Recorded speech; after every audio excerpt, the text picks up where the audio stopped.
2 साल से हाथ में कटोरा लेकर के, तिरंगा लेकर के, तमाम ये सब शब्द लिख करके, सब कुछ करके घूम रहा हूँ, लेकिन कोई एक ना मीडिया वाला कवर कर रहा है इस सच्चाई को, ना ही कोई नेता इस मुद्दे को पार्लियामेंट में उठा रहा है।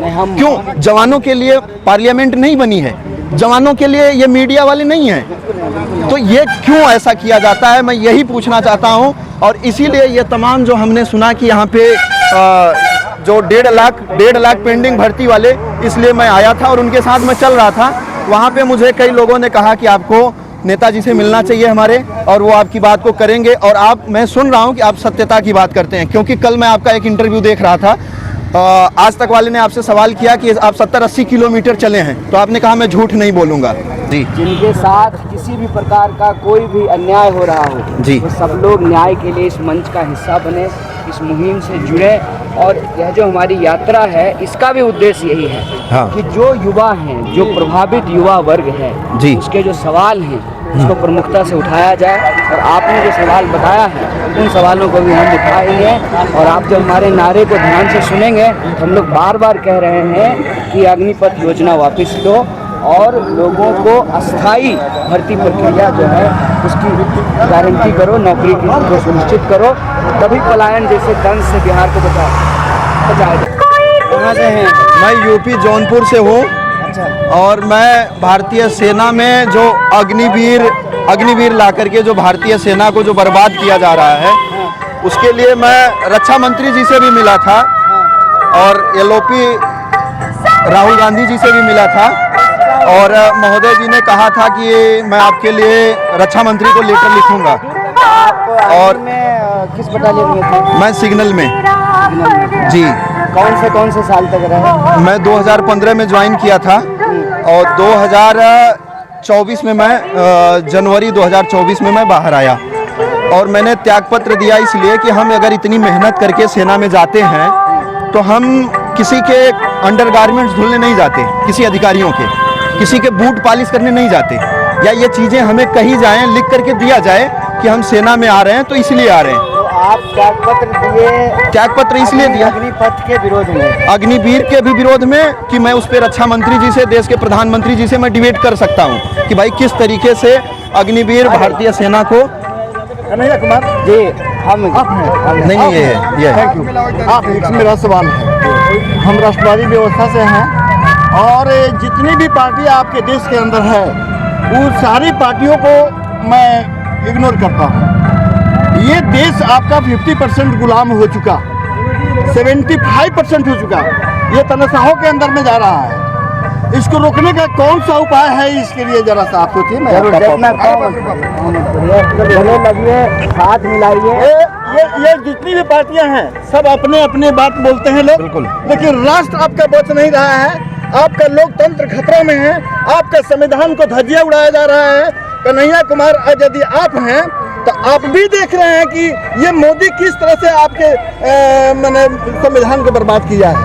अब समय आपको नहीं है, नहीं तो मैं बहुत सारी बात है, बहुत सारी बात। अगर आग्रह है मुझसे तो मेरा आप मोबाइल नंबर अपने PO को दीजिए, हमसे बात कराइए, रात में आपको घंटे बात करेंगे।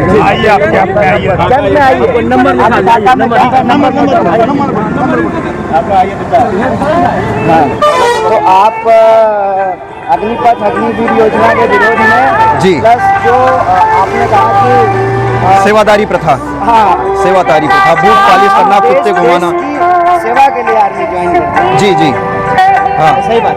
तो अगर इस चीज़ के लिए अगर हम मिलते हैं, यह हमारी बात भारतीय सेना के जवानों की हकीकत, आप इस चीज़ को देखिएगा, सिर्फ शहीद होने के बाद, मरने के बाद, सुसाइड करने के बाद, सिर्फ जवानों के वो जो लास्ट यात्रा होती है उसमें लोग जुड़ते हैं। लेकिन वही जवान आज पिछले मैं 2 साल से, लगभग 1.5-2 साल से हाथ में कटोरा लेकर के, तिरंगा लेकर के, तमाम ये सब शब्द लिख करके, सब कुछ करके घूम रहा हूँ, लेकिन कोई एक ना मीडिया वाला कवर कर रहा है इस सच्चाई को, ना ही कोई नेता इस मुद्दे को पार्लियामेंट में उठा रहा है। क्यों? जवानों के लिए पार्लियामेंट नहीं बनी है, जवानों के लिए ये मीडिया वाले नहीं हैं, तो ये क्यों ऐसा किया जाता है, मैं यही पूछना चाहता हूँ। और इसीलिए ये तमाम जो हमने सुना कि यहाँ पे जो 1.5 लाख पेंडिंग भर्ती वाले, इसलिए मैं आया था और उनके साथ मैं चल रहा था। वहाँ पे मुझे कई लोगों ने कहा कि आपको नेताजी से मिलना चाहिए हमारे, और वो आपकी बात को करेंगे। और आप, मैं सुन रहा हूँ कि आप सत्यता की बात करते हैं, क्योंकि कल मैं आपका एक इंटरव्यू देख रहा था, आज तक वाले ने आपसे सवाल किया कि आप 70-80 किलोमीटर चले हैं, तो आपने कहा मैं झूठ नहीं बोलूँगा, 70-80 किलोमीटर नहीं चला हूँ, झूठ नहीं बोलूँगा। तो अगर सर, मेरा आपसे यही निवेदन है कि अगर आप झूठ नहीं बोलते तो इस मुद्दे को, सिर्फ इस मुद्दे को उठाइए सामने। मैं देश के रक्षा मंत्री से बात करने के लिए तैयार हूँ कि किस तरीके से अग्निवीर भारतीय सेना को मजबूत कर रही है। हमारे नेता राहुल गांधी जी, खड़गे जी हमेशा किसानों का, जवानों का, इस देश में जो शोषित वंचित हैं, गरीबों का, उनका सवाल उठाते हैं।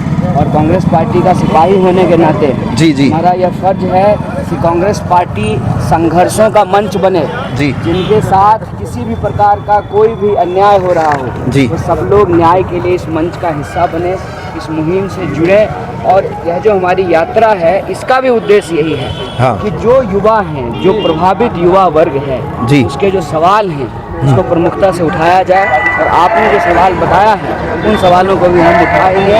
और आप जब हमारे नारे को ध्यान से सुनेंगे, हम लोग बार बार कह रहे हैं कि अग्निपथ योजना वापस लो और लोगों को अस्थायी भर्ती प्रक्रिया जो है उसकी गारंटी करो, नौकरी को सुनिश्चित करो, तभी पलायन जैसे दंश से बिहार को बचाया जा सकता है। जी सर, लेकिन अभी जैसे आप लोग अपनी बात को कह रहे हैं, मैं इस चीज़ का खंडन नहीं कर रहा हूं कि आप इस बात को नहीं कह रहे हैं। अग्निवीर को हटाने के लिए आप बिल्कुल प्रमुखता से कह रहे हैं। और एलओपी जो नेता विपक्ष महोदय हैं, उन्होंने संसद में काफ़ी मजबूती के साथ इस आवाज़ को उठाया है। लेकिन सर, अगर हम कह रहे हैं कि आज अगर हमारे घर को जलाया जा रहा है, हम इस मुद्दे पे कह रहे हैं कि जैसे मैं सुन रहा था संसद में देश के रक्षा मंत्री बोल रहे थे कि 158 देश से इस चीज़ पे चर्चा करके अग्निवीर लाई गई है।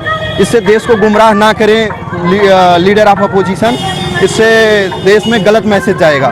तो हम कह रहे हैं कि देश के जवानों को सामने बैठा करके इस चीज़ पे बात किया जाए ना, कि आप किस तरीके से देश को मजबूत कर रहे हैं अग्निवीर ला करके। और इसे